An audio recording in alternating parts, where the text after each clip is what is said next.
Good evening, everybody. It's Friday, and it's episode 21 for the I Told You show. We are officially of age. Today, we're going to talk about the City Council having been sworn in this past Tuesday. Stand by for a great show with the I Told You show.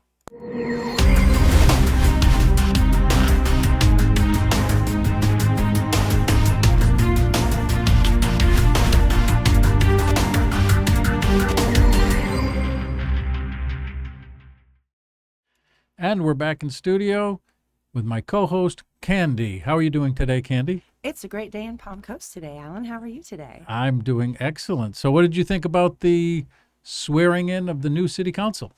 I went to the meeting this morning because I really wanted to see everybody get sworn in, especially Ray Stevens, because he really worked hard for it. He really earned it. And he's been on our show a few times. And he has been on our show a few times. And I just wanted to be there in support of all the new people and Teresa Pontieri.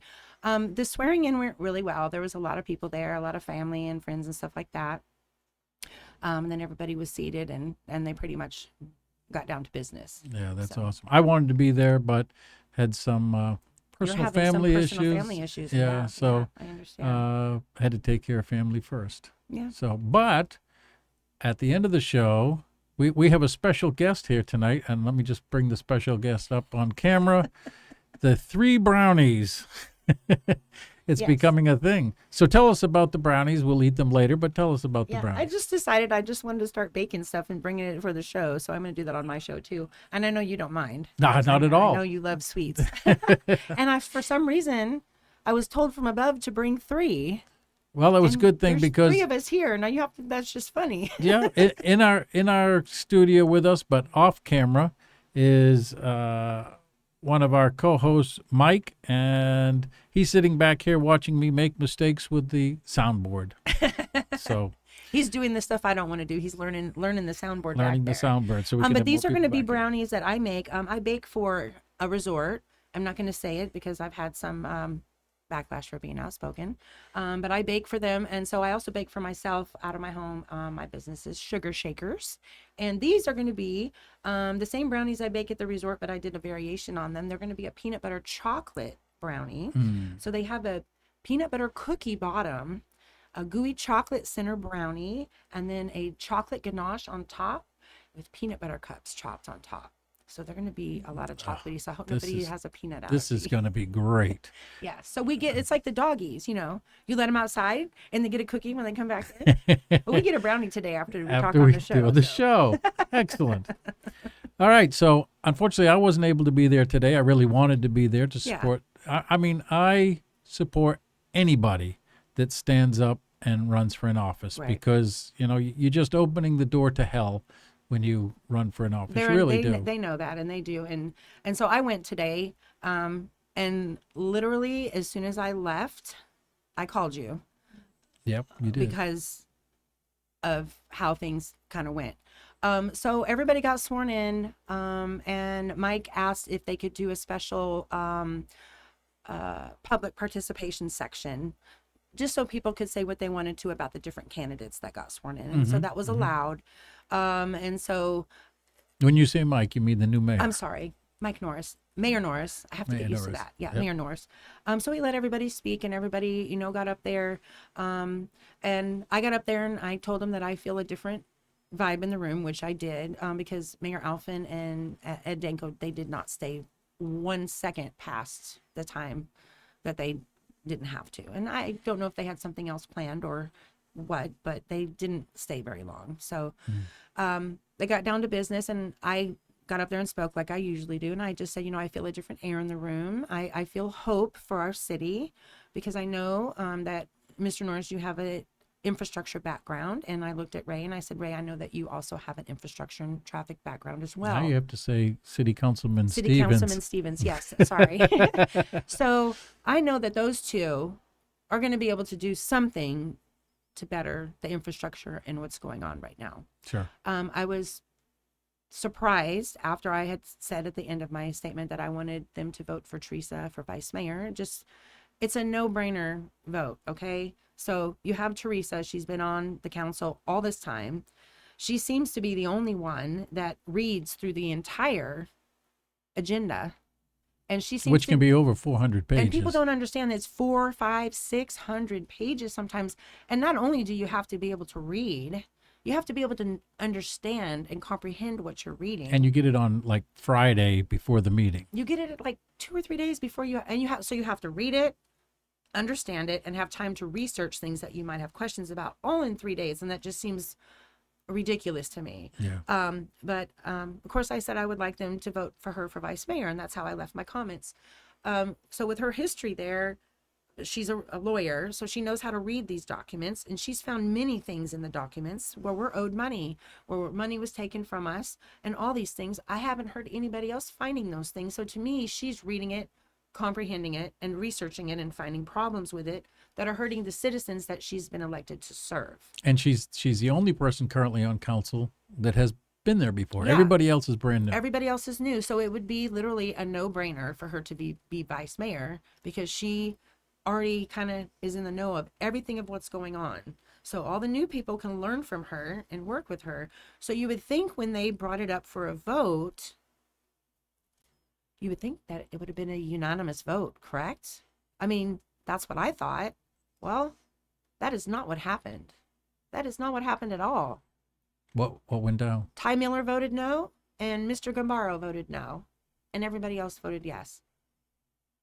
Well, so if they can't even get together on something that black and white, cut and dry, if you will, and unanimously vote on that, what does that tell you about the vote?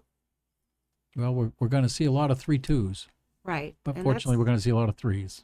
We're going to see a lot of 3s. And I got home, opened my phone, because I was watched the rest of the meeting on TV, because I had something I had to go do. Mm-hmm. And people are already commenting about what we're talking about right here, right now. People already are noticing the same thing I did. Why didn't they all vote unanimously for her? Yeah. So that's the question now. So now they're already, first time they get to vote, first vote they have, simple vote, can't even vote unanimously. So the hope I had when I walked in, when I spoke, was not what I had when I left. I actually stormed out of the room. I was very disappointed. Very disappointed. And I apologize to Mike Norris right now online about that, or here, because I wasn't being disrespectful to the mayor or to Teresa or to the city manager. That was directed at those two new city council people that heard people in the room clapping every time somebody mentioned Teresa for vice mayor. Everybody was for it, okay? Plus the fact that her tenure, her knowledge, and her commitment outside of the hours of city council. I can contact her anytime for things, and she always gets it to the right department for me. She always has. And for me, that's been, going on 2 years now. Mm-hmm. So I don't understand what their problem was with not voting a yes for her. And I know Chris DeWind, that runs the Flagler County Buzz. The Flagler County Buzz. She chimed in on the thread and said she was going to interview them both to get down to the bottom of their no vote, because she was wondering also why they voted no. Well, I'll tell you, it's very interesting, because if we go back to during the campaign, we saw Mike Norris out there. We saw, well, Teresa wasn't running. Right. But we saw Ray Stevens and all the other candidates out we there. saw them all the time. Right. Everywhere we went. We saw Jeff. We saw everybody. Ray. I never saw Ty Miller. I haven't either, and that's been my point. And nothing against the guy. I don't know him. Hopefully today was just an offshoot. We'll see how things go as they progress in the future. So. But if Mr. Miller were to walk in the room right now, I wouldn't know who he was. And I was deep in everything. And you were deep in everything. And that's another conversation, because I haven't been to city council in a couple meetings just because I've had other obligations and stuff. And so today, before that was, we're just, I don't understand. I don't understand how this, I just don't get it. Yeah. Well, I'm hoping that today was that vote was just an offshoot. Maybe they have some kind of good reason. Maybe, I have no idea. She's the only one up there with seniority. And in my view, because of that, whether you like her personally or don't like her personally, she's the only one there with seniority. She's the only one there that has been through budgeting, been through everything. She's the only one there that can give background information Right. to any of the other city council people. So yeah, so so she got voted in. Mike ended up being the tiebreaker. You know, he ended up voting for her because he listened to everybody, and he knows because he's been around the issues that have been going on. He knows that she's been involved. He knows that I'm sure her and him have talked all up until this, the whole time, I'm sure, because she talks to all of us. She listens to all of us. And that's what we need in all of our city council members. And I know Ray's going to be like that because I know Ray today brought up a motion to change the meetings to evening meetings so more people can attend. Okay. What was the outcome of that? So Mike, Mayor Norris wants to, I'm used to calling them by their first names because we've been campaigning. So it's just weird. So Mayor Norris wants to do it. He wants to have the meetings in the evenings and put the, all the pomp and, that pomp and stuff they do before the awards and all that before we come. So we know when we get there at 6, it's going to be the business of the people, and the meetings aren't going to go on and on and on forever because they're going to try to cut down all the stuff that's in there, if you will, the fluff that's in there. They're going to try to cut all that down.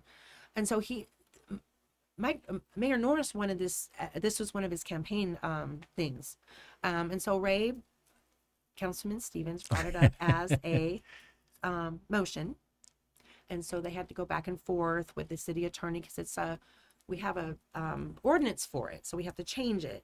Right. So they have to do the readings and all the stuff. So they agreed. Ty Miller didn't want to do it. He said he didn't really have an opinion on it, but everybody else voted against it except for to keep it the same, except for Councilman Stevens and Mayor Norris. So they're going to, I think they tabled it to where they could write the ordinance a certain way and have a read and see if it passes, basically is what they're going to do. So there was a lot of different reasonings behind it.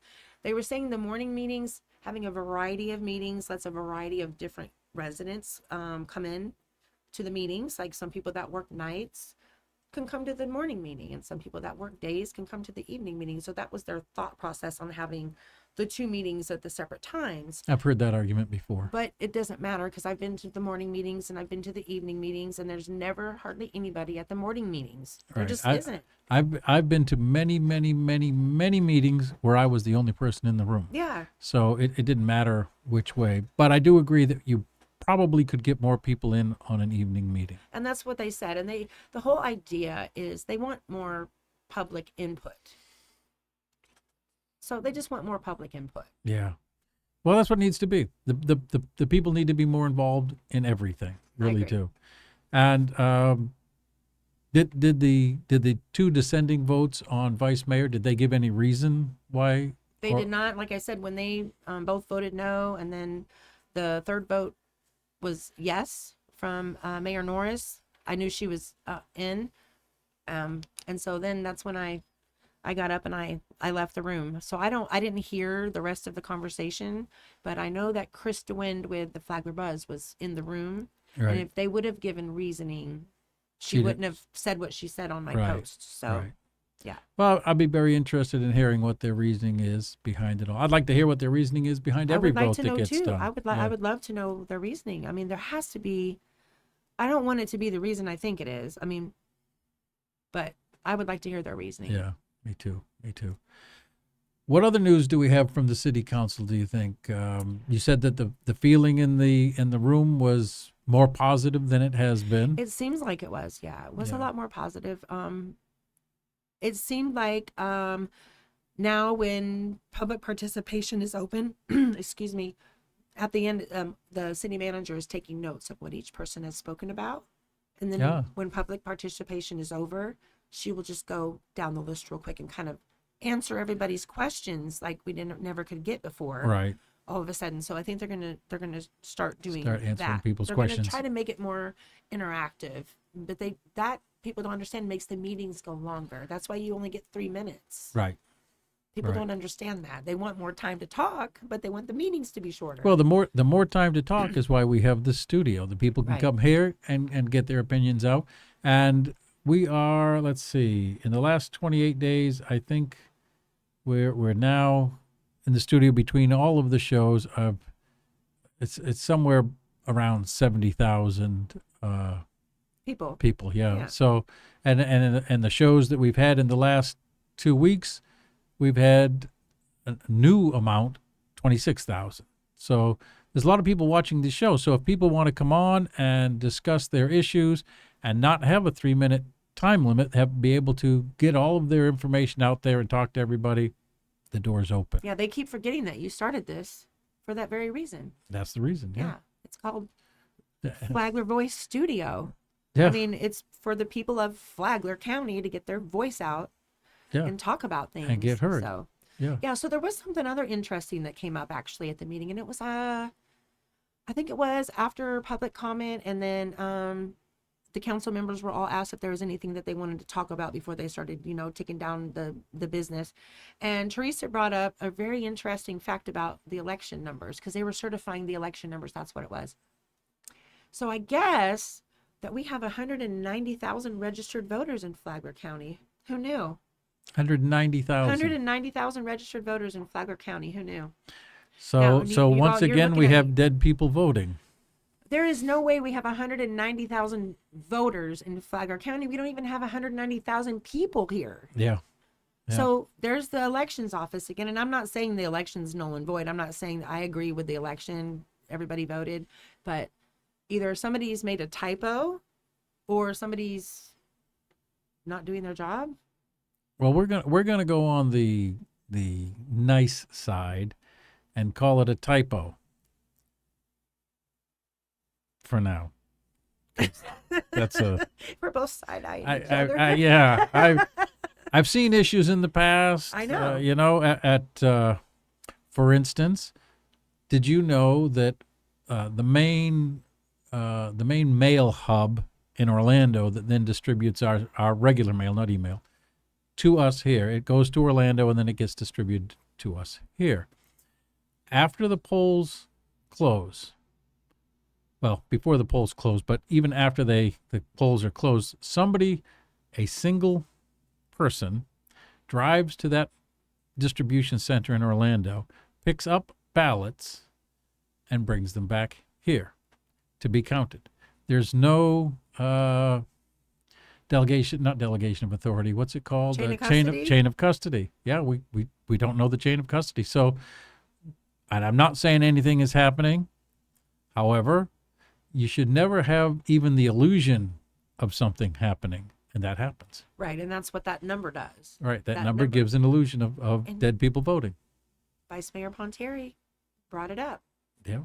Like I said, she's the one that reads it all and actually understands what she's reading. And brought it out. So this happens in our city a lot. We get somebody really good like that, and then you put them against where they're not getting supported. She's going to have probably, I would think if she would come ask for a moratorium now, I think that she would probably get a second on it. I'm almost positive that she would. But the moratorium's not going to stop the building that's already going on right now. And that's what people don't understand that are calling for a moratorium. They need to just limit the number of building permits that they give out per year. Like I've been saying. And just be done with it. Because these builders and developers are ruining our city, and they're so scared of being sued that they're just yesing them. The city's scared of the city's scared of being sued, so they're just yesing them to everything. I mean, there was a man I've never seen at city council there today, and he was making a very good point. He goes, they cannot buy this land zoned a certain way and then threaten to sue you because you don't say yes to their rezoning. He goes, you have stormwater issues. He goes, you have sewer water, wastewater, drinking water issues. He goes, those issues alone, you have every right to not attach one more home to the system that we have. He goes, and I hope that those of you up there listen to what I just said and do not attach one more home to the system that we have now, because the rest of us are suffering with the system that we have now. And it's not fair to attach any more homes to it. Yeah, and he made a very good point. He's a lawyer. He's exactly right. He's exactly right. The moratorium. I agree. We need to slow things down. I don't agree with the moratorium because you can't stop what's already in the process with the moratorium. And there's, I forget how many thousands of houses and apartments in the pipeline. Yeah, people don't understand. There's already stuff approved that's in the pipeline that hasn't even just won't been be stopped. Yet. And I truly believe one of the answers, and it's one of the things that I ran on, is that you have a quota system. and I don't know what the number is. You figure out how many houses you can build while still keeping infrastructure up, not going past we're already past the capacity of the infrastructure. But once we catch up, slow things down and balance it, because it's out of balance. Then we say, and I don't know what the number is, so I'll pick one out of the air, is 5,000 houses a year, or 5,000 living units, because it could be apartments, condos, houses, whatever. And if you come in at number 5,001, nobody's saying you can't build. You just have to wait till the next building cycle starts again. It could be a fiscal year of January, or who knows. But anyway, I see a moratorium as a problem, because stopping everything's not going to stop anything. They need to stop the way they do stuff. They need to rewrite the way they're doing stuff. Right, There's a lot of things in our charter that need to be rewritten. Yeah, it needs to be gone over, but it needs to be gone over with the people in mind, right, and not the city in mind. Right. And speaking of the city manager, I hope and I pray that we get a city manager that is not from this area, that doesn't know anybody here, but is damn great at their job. And not in bankruptcy like one of the previous ones were. And I know they're going to look at our city and go, oh my gosh, all these problems. Like, it's going to be hard to get somebody to come here, but somebody that's good.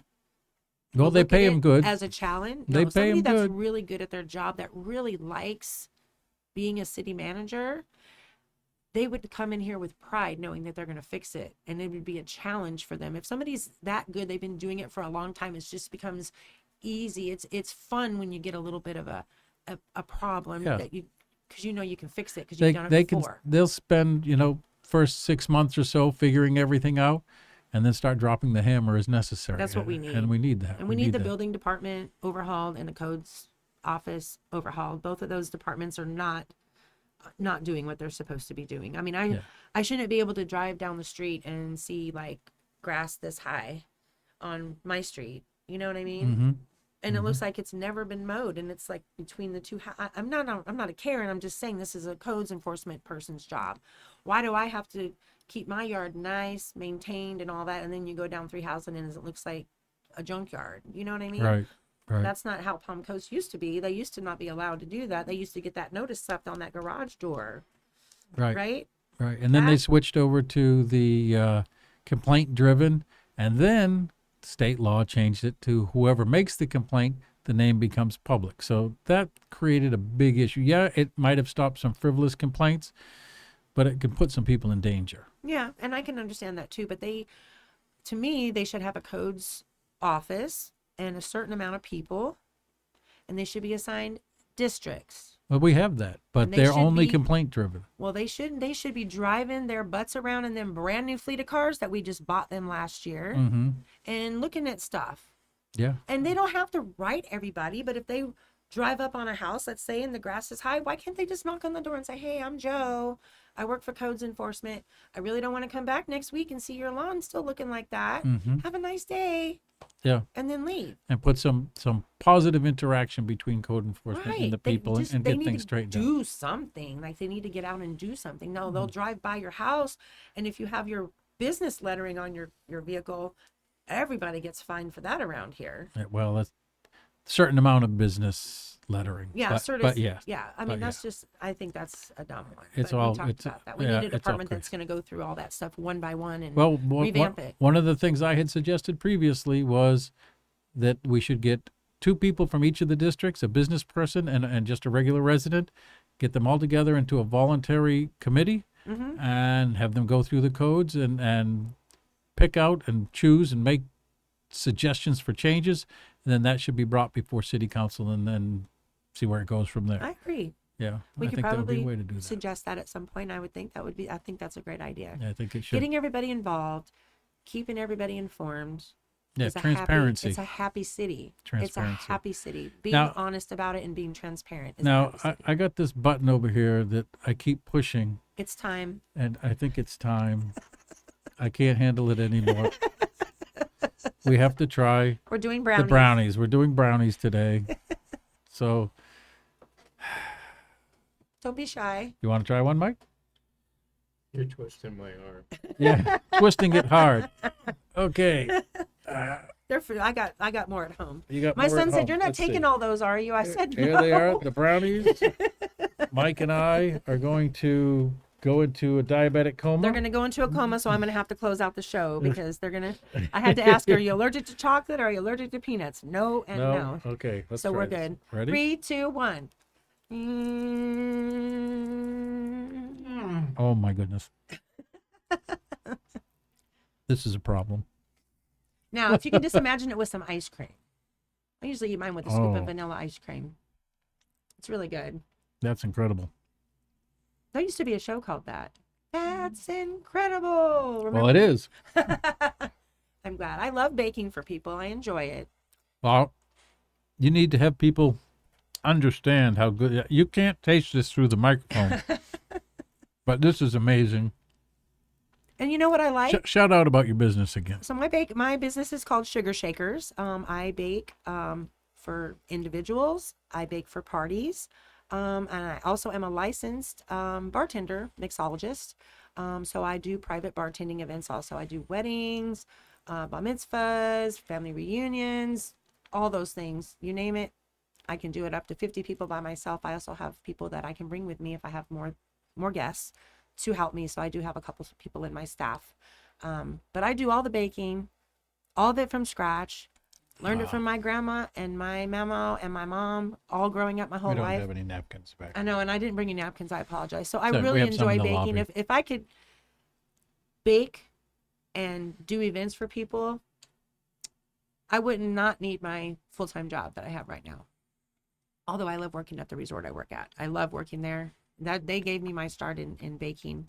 I really wanted to bake, and so for the first time in my life, I'm happy because I have a drink menu at the restaurant. That's mine, and the dessert menu is mine. Do you have an email address or any way somebody could reach out to I you? usually tell people just to contact me. It's Sugar Shakerz, and so it's Shakerz with a Z. So it's SugarShakerz LLC @gmail.com. At gmail.com. And they can contact me on Facebook too. I have a Sugar Shakerz Facebook page. I also have my personal page, Kandi Stevens, and I'm here, and I'm usually on social media from time to time during the they day, can checking contact comments you and stuff. through flaglervoice@gmail.com. Yeah, all kinds of ways to get a hold Yeah. of me. I just warn you, once you order something, you will be a repeat customer. Yeah. My friend Susan will tell you That's why that. we keep the show going. She just she messaged me the other day. She's like, "Hey, can you make me another one of those peanut butter chocolate pies for Thanksgiving dinner?" And I said, "I'm sure." And I'm working on a baby shower cake when I get home tonight. Oh, wow. So I really like baking. I really enjoy it. It's my escape from, From crazy land. Because I live like now in the Palm Coast world. I really do. Like I used to live here and just be here, but I like live here now. Like I know Yeah. what's going on. I know who I'm talking to. I know when I go somewhere, who is who. I know the things that need to be worked on and bettered. And it's not putting the city down. It's No. just requesting. Right. It's because what you we love the want city. to make it better. Exactly. Yes, because I know what it used to be and I know what it can be. And I'm not saying it's my way or the highway. I'm just saying I have ideas. You have ideas. All of us have ideas. And so we want to get the ideas out Right. so we can all have a better city Right. and grow gracefully, because we just have not been. Right. We've been on a free for all. I wouldn't devote so much of my time talking about these things if they really didn't matter to me. Yeah. I mean, I love Palm Coast. I'm not a hater. I love Palm Coast. Cool, And yeah. I say that every time because people want to say I'm a hater, or they want to say I'm a politician. And I'm not a politician. I'm just a resident that got involved because my backyard started flooding because the building department doesn't know what they're doing.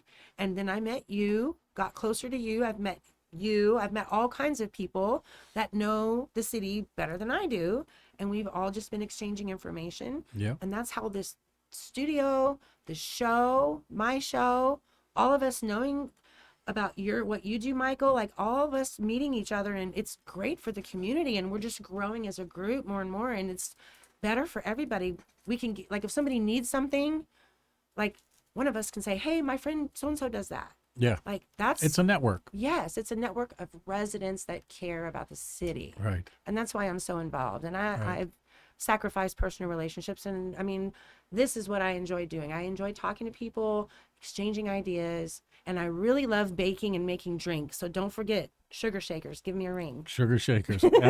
And I'll tell you what, once we're off the air, I'm eating the third one. But these are great. These are really great. Thank you again, Kandi, for coming on. I think we had a great show. We'll keep you updated as the city council moves forward and other issues that appear in our city. Thanks again. Have a great weekend. This is the I Told You Show, and we're signing off.